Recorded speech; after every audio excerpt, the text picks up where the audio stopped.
ವೀಕ್ಷಕರೇ ನಮಸ್ಕಾರ. ನೀವು ನೋಡ್ತಾ ಇದ್ದೀರಾ ಆರ್ ಮ್ಯಾಕ್ಸ್ ಕನ್ನಡ. ನಾನು ಅಶ್ವಿನಿ ಭಟ್. ನೆಲಮಂಗಲದಲ್ಲಿ ನಿನ್ನೆ ಬೆಳಗ್ಗೆ ಸರಗಳ್ಳತನಕ್ಕೆ ಯತ್ನಿಸಿದ ಆರೋಪಿಯೊಬ್ಬ ಅನುಮಾನಾಸ್ಪದವಾಗಿ ಸಾವನ್ನಪ್ಪಿರುವ ಘಟನೆ ಹಲವು ಅನುಮಾನಗಳಿಗೆ ಎಡೆಮಾಡಿಕೊಟ್ಟಿದೆ. ಸರಗಳ್ಳತನಕ್ಕೆ ಯತ್ನಿಸಿದ್ದ ಇಬ್ಬರು ಆರೋಪಿಗಳನ್ನ ಸಾರ್ವಜನಿಕರು ಹಿಡಿದು ಥಳಿಸಿ ಪೊಲೀಸರಿಗೆ ಒಪ್ಪಿಸಿದ್ರು. ಆದ್ರೆ ಪೊಲೀಸರ ವಶದಲ್ಲಿದ್ದ ಜಯಂತ್ ಅಲಿಯಾಸ್ ಬ್ಯಾಟರಿ ಜಯಂತ್ ಇದೀಗ ಕೆರೆಯಲ್ಲಿ ಶವವಾಗಿ ಪತ್ತೆಯಾಗಿದ್ದಾನೆ. ಮತ್ತೋರ್ವ ಆರೋಪಿ ಯತೀಶ್ ನಾಪತ್ತೆಯಾಗಿದ್ದಾನೆ. ಈ ಕುರಿತ ಒಂದು ವರದಿ ಇಲ್ಲಿದೆ ನೋಡಿ. ನೆಲಮಂಗಲ ತಾಲೂಕಿನ ಗೋವಿನಹಳ್ಳಿ ಕೆರೆಯಲ್ಲಿ ಶವವಾಗಿ ಪತ್ತೆಯಾಗಿರುವಾತ ಜಯಂತ್ ಅಲಿಯಾಸ್ ಬ್ಯಾಟರಿ ಜಯಂತ್. ಭಾನುವಾರ ರಾತ್ರಿ ಸರಗಳ್ಳತನಕ್ಕೆ ಯತ್ನಿಸಿದ್ದ ಆರೋಪದ ಮೇಲೆ ಜಯಂತ್ ಮತ್ತು ಯತೀಶ್ ಎಂಬಿಬ್ಬರನ್ನ ಸಾರ್ವಜನಿಕರು ಹಿಡಿದಿದ್ರು. ಇಬ್ಬರಿಗೂ ಥಳಿಸಿ ಬಳಿಕ ಪೊಲೀಸರಿಗೆ ಒಪ್ಪಿಸಿದ್ರು. ಆದ್ರೆ ಆರೋಪಿಗಳನ್ನ ಆಂಬ್ಯುಲೆನ್ಸ್ ನಲ್ಲಿ ಕರೆತಿರುವ ವೇಳೆ ಇಬ್ಬರು ಕೂಡ ತಪ್ಪಿಸಿಕೊಂಡಿದ್ದಾರೆ ಅಂತ ಪೊಲೀಸರು ತಿಳಿಸುತ್ತಿದ್ದಾರೆ. ಆಂಬ್ಯುಲೆನ್ಸ್ ಚಾಲಕ ಮತ್ತು ಸಹಾಯಕರನ್ನ ತಳ್ಳಿ ಆರೋಪಿಗಳು ಪರಾರಿಯಾಗಿದ್ದಾರೆ. ಇದಾದ ಬಳಿಕ ಆರೋಪಿಗಳಿಗಾಗಿ ಪೊಲೀಸರು ಹುಡುಕಾಟವನ್ನ ನಡೆಸಿದ್ರು. ಆದ್ರೆ ನಿನ್ನೆ ಸಂಜೆ ಗೋವಿನಹಳ್ಳಿ ಕೆರೆಯಲ್ಲಿ ಬ್ಯಾಟರಿ ಜಯಂತ್ ಶವ ಪತ್ತೆಯಾಗಿದೆ. ಇತ್ತ ಮತ್ತೋರ್ವ ಆರೋಪಿ ಕೂಡ ಯತೀಶ್ ನಾಪತ್ತೆಯಾಗಿದ್ದಾನೆ. ಆರೋಪಿ ಪೊಲೀಸರ ವಶದಲ್ಲಿದ್ದಾನಾ ಅಥವಾ ಆಂಬ್ಯುಲೆನ್ಸ್ ನಿಂದ ನಿಜವಾಗ್ಲೂ ತಪ್ಪಿಸ್ಕೊಂಡಿದ್ದಾನ? ಸಾರ್ವಜನಿಕರು ಥಳಿಸಿದ್ರ ಪರಿಣಾಮವೇ ಸಾವು ಸಂಭವಿಸುತ್ತಾ ಅಥವಾ ಸಾವಿನ ಹಿಂದೆ ಬೇರೆ ಏನಾದ್ರೂ ಕಾರಣ ಇದೆಯಾ? ಹೀಗೆ ಹಲವು ಪ್ರಶ್ನೆಗಳು ಇದೀಗ ಪೊಲೀಸರ ಮುಂದಿವೆ.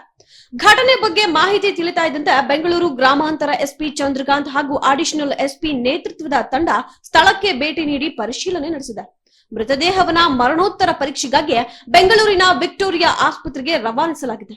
ಪ್ರಕರಣದ ನಿಷ್ಪಕ್ಷಪಾತ ತನಿಖೆಗಾಗಿ ಅಡಿಷನಲ್ ಎಸ್ಪಿ ಲಕ್ಷ್ಮೀ ನಾರಾಯಣ ನೇತೃತ್ವದಲ್ಲಿ ವಿಶೇಷ ತಂಡ ರಚಿಸಲಾಗಿದೆ. ನೆಲಮಂಗಲ ಗ್ರಾಮಾಂತರ ಠಾಣೆಯಲ್ಲಿ ಸರಗಳ್ಳತನ ಪ್ರಕರಣ ದಾಖಲಾಗಿದ್ದು, ತ್ಯಾಮಗೊಂಡ್ಲು ಠಾಣೆಯಲ್ಲಿ ಶವ ಪತ್ತೆ ಪ್ರಕರಣ ದಾಖಲಾಗಿದೆ. ಬಾಡಿ ಈ ಗೋವಿನಹಳ್ಳಿ ಕೆರೆಯಲ್ಲಿ ತೇಲಿದೆ.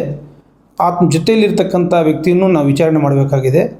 ಜೊತೆಗೆ 112 ಸಿಬ್ಬಂದಿಗಳು, ಆಂಬ್ಯುಲೆನ್ಸ್ ಸಿಬ್ಬಂದಿಗಳೆಲ್ಲ ಸಹ ಈ ಸಂಬಂಧ ನಾವು ವಿಚಾರಣೆಗೊಳಪಡಿಸಿ ಪ್ರಕರಣ ತನಿಖೆಯನ್ನು ಕೈಗೊಳ್ಳಲಾಗ್ತದೆ.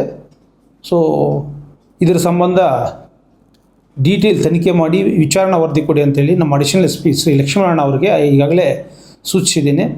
ಅವರು ಘಟನೆದ ಆರಂಭದಿಂದ ಇವತ್ತೇನು ಘಟನೆ ಆಗಿದೆ ಇಲ್ಲಿವರೆಗೂ ಸಂಪೂರ್ಣವಾಗಿ ತನಿಖೆ ಮಾಡಿ ವರದಿ ಕೊಡಲಿಕ್ಕೆ ಕೇಳಿದ್ದೀನಿ. ತನಿಖೆ ಹಂತದಲ್ಲಿದೆ.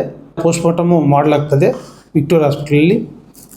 ಇಬ್ಬರು ವೈದ್ಯರನ್ನ ರಿಕ್ವೆಸ್ಟ್ ಮಾಡಿ ನಾವು PM ಮಾಡಿಸಿದ ನಂತರ ಕಾಸ್ ಆಫ್ ಡೆತ್ ಕೂಡ ನಮಗೆ ಗೊತ್ತಾಗ್ತದೆ. ಇದರಲ್ಲಿ ಬಹಳ ಪಾರದರ್ಶಕವಾಗಿ ನಾವು ತನಿಖೆ ಮಾಡ್ತೀವಂತ. ಅಲ್ಲಲ್ಲ, ಈಗ ಮೃತ ವ್ಯಕ್ತಿಯ ಶವ ನಾವು ವಿಕ್ಟೋರಿಯಾ ಹಾಸ್ಪಿಟಲ್ ಕಳಿಸಿದ್ವಿ. ಪೋಸ್ಟ್ಮಾರ್ಟಮ್ ನಾವು ಕಳಿಸಿರೋದ್ರಿಂದ ಯಾವ ಕಾಜಿಂದ ಅವ್ರು ಡೆತ್ ಆಗಿದೆ ಅಂತ ದೇ ವಿಲ್ ಗಿವ್ ಒಪಿನಿಯನ್.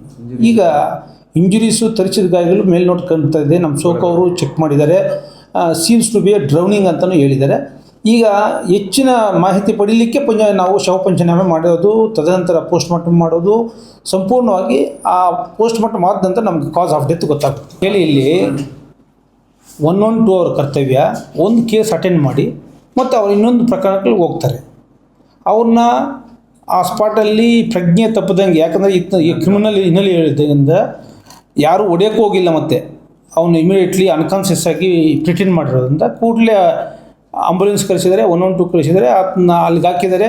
ಆ ನರ್ಸು ಶುಶ್ರೂಷೆ ಮಾಡ್ತಾಯಿದ್ದಾನೆ. ಆ ಮೇಯ್ನ್ ರೋಡಿಗೆ ಬಂದಾಗ ಡೆಡ್ ಸ್ಲೋ ಆಗ್ತದೆ. ಅಲ್ಲಿ ದುಮ್ಕೊಡೋಗಿದ್ದಾರೆ.